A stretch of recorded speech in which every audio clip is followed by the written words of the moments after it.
今日炒返個好惹味嘅香蒜豆豉蝦仁炒小椰菜，希望大家鍾意啊！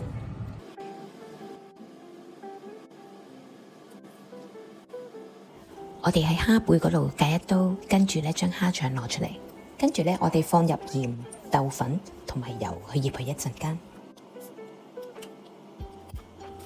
接住落嚟咧，我哋將洋葱咧切件，跟住將蒜頭我哋剁碎佢。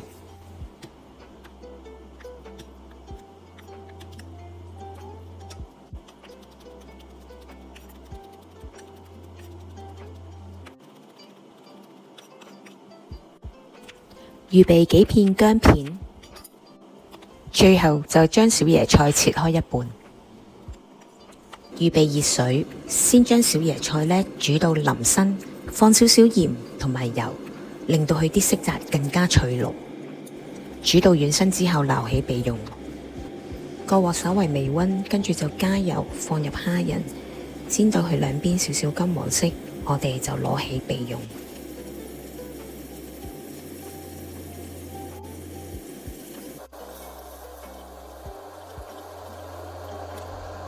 我哋跟住加多少少油，之後將所有嘅配料放落鑊，慢慢咁樣爆香佢。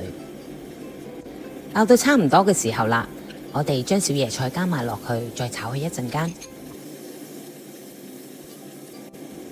呢個時候加鹽加糖去調味，跟住加埋蝦仁落去，兜佢一陣，咁就完成啦。